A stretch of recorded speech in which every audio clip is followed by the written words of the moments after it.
Assalamualaikum warahmatullahi wabarakatuh. Kami dari kelompok 5 akan mempresentasikan tentang internal kontrol pencegahan dan deteksi fraud.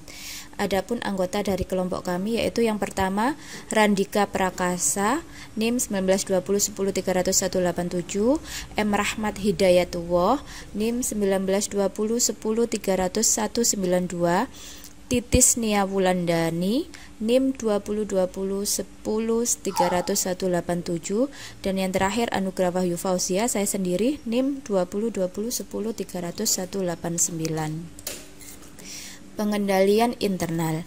Terdapat 4 definisi pengendalian internal sesuai dengan perkembangan pemikiran dan prakteknya. Antara lain, yang pertama definisi pertama, yang dikenal dengan sebelum September 1992. Pengendalian internal yaitu kondisi yang diinginkan atau merupakan hasil dari berbagai proses dilaksanakan suatu entitas untuk mencegah dan menimbulkan efek jera terhadap fraud.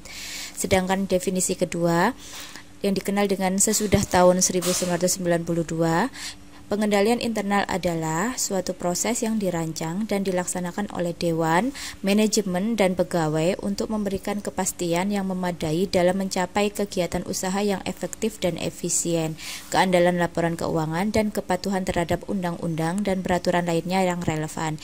Definisi ini dikenal juga dengan definisi KOSO. Definisi yang ketiga, menurut AICPA 1988, struktur pengendalian internal terdiri dari 3 unsur, yaitu yang pertama lingkungan pengendalian, kedua sistem akuntansi, dan yang ketiga prosedur-prosedur pengendalian. Sedangkan definisi yang keempat ini khusus untuk mencegah fraud, yaitu pengendalian internal adalah suatu sistem dengan proses dan prosedur yang bertujuan khusus dirancang dan dilaksanakan untuk tujuan utama, yaitu mencegah dan menghalangi terjadinya fraud. Pengendalian intern aktif. Pengendalian intern aktif yaitu merupakan bentuk pengendalian yang paling banyak diterapkan. Pengendalian intern aktif ini seperti pagar, kunci atau gembok yang membatasi, menghalangi, dan menutup akses calon pelaku fraud. Sarana-sarana pengendalian intern aktif yang sering dan umum dipakai adalah antara lain 1. Tanda tangan. 2. Tanda tangan untuk pengajuan lebih dari 1. 3. Password dan PIN. 4. Pemisahan tugas. 5. Pengendalian aset secara fisik. 6. Pengendalian persediaan secara real time. 7. Pagar, gembok, tembok, dan semua bangunan dan penghalang fisik. 8. Pencocokan dokumen. 9. Formulir yang sudah dicetak nomornya. Selanjutnya adalah pengendalian intern pasif. Pengendalian intern pasif memiliki tujuan yang sama dengan aktif, yaitu mencegah kecurangan terjadi. Pengendalian pasif ini dibuat dengan beberapa lapisan pengamanan yang terlihat dari permukaan, tidak terdapat pengendalian.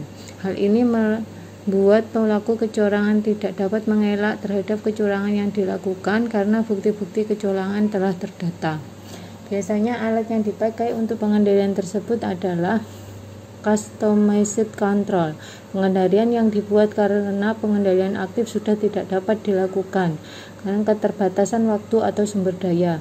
Misalnya, pengawasan terhadap pelaksanaan pengecatan secara benar oleh kontraktor ditetapkan terhadap pengecatan dengan 2 warna yang berbeda. Selanjutnya adalah jejak audit atau audit trails. Sistem yang terkomputerisasi memberi rekam jejak kegiatan para pengguna atau user, misalnya rekap absensi karyawan.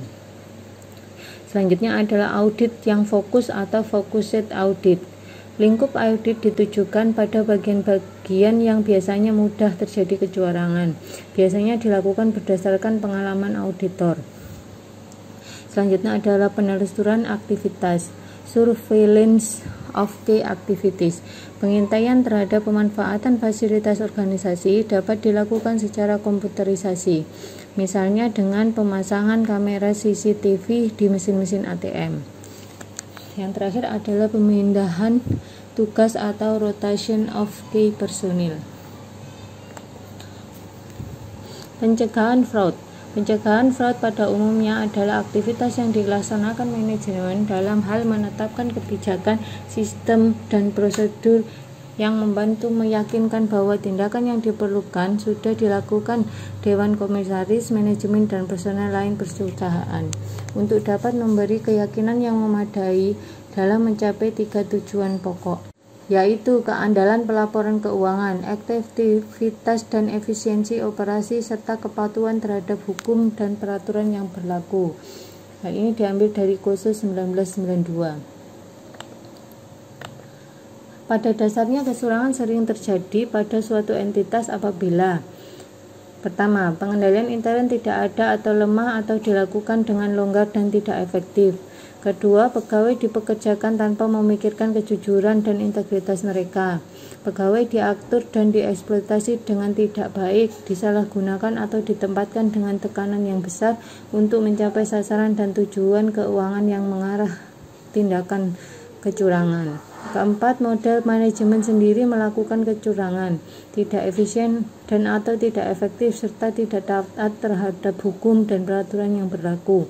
Yang kelima, pegawai yang dipercaya memiliki masalah pribadi yang tidak dapat dipecahkan, biasanya masalah keuangan, kebutuhan kesehatan keluarga, gaya hidup yang berlebihan. Yang terakhir adalah industri di mana perusahaan menjadi bagiannya, memiliki sejarah atau tradisi kecurangan. Untuk hal tersebut, kecurangan yang mungkin terjadi harus antara lain dengan cara berikut: membangun struktur pengendalian intern yang (control environment), risk assessment, standar pengendalian, informasi dan komunikasi, dan monitoring. Kedua, mengefektifkan aktivitas pengendalian (review, kinerja, pengelolaan informasi, pengendalian fisik, dan pemisahan tugas). Yang ketiga, meningkatkan kultur organisasi dengan implementasi Good Corporate Governance atau GCG. 4. Mengefektifkan fungsi internal audit. Pendeteksian fraud. Adapun macam teknis pendeteksian fraud: 1. Penggunaan teknik-teknik audit yang dilakukan oleh internal maupun eksternal auditor dalam mengaudit laporan keuangan. 2. Pemanfaatan teknik audit investigasi dalam kejahatan terorganisir dan penyelundupan pajak penghasilan yang juga diterapkan terhadap data kekayaan pejabat negara. Yang ketiga, penelusuran jejak-jejak arus uang. Yang keempat, penerapan teknik analisis dalam bidang hukum. Yang kelima, penggunaan teknik audit investigasi untuk mengungkapkan fraud dalam pengadaan barang. Yang keenam, penggunaan komputer forensik. Yang ketujuh, penggunaan teknik interogasi. Yang kedelapan, penggunaan operasi penyamaran, dan yang terakhir, pemanfaatan whistleblower. Pendeteksian fraud. Teknik pendeteksian kecurangan dapat dilakukan dengan dua cara, yaitu 1. Critical point account auditing adalah merupakan suatu teknik di mana melalui pemeriksaan atas catatan pembukuan, gejala suatu manipulasi dapat diidentifikasi. Critical point auditing ini adalah: A. Analisis trend. Pengujian ini terutama dilakukan atas kewajaran pembukuan pada rekening buku besar dan menyangkut pula pembandingannya dengan data sejenis untuk periode sebelumnya maupun dengan data sejenis dari cabang-cabang perusahaan. B. Pengujian khusus dilakukan terhadap kegiatan yang memiliki risiko tinggi untuk terjadinya kecurangan. Kegiatan-kegiatan tersebut seperti memeriksa tingkat kewenangan pejabat dalam melakukan pembelian dan menyetujui faktur, melakukan uji petik terhadap kontrak, terutama dari pemasok yang barang-barangnya dibeli tanpa ada harga resminya.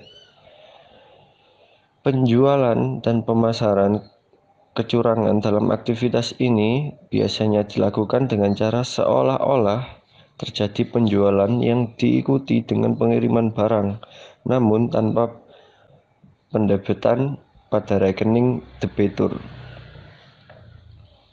Persediaan, analisis hubungan.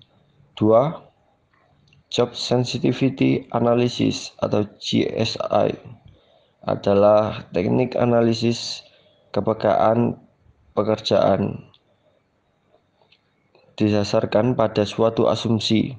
Dengan kata lain, teknik ini merupakan analisis dengan risiko kecurangan dari sudut pelaku potensial, sehingga pencegahan terhadap kemungkinan terjadinya kecurangan dapat dilakukan, misalnya dengan memperketat pengendalian intern pada posisi-posisi yang rawan kecurangan.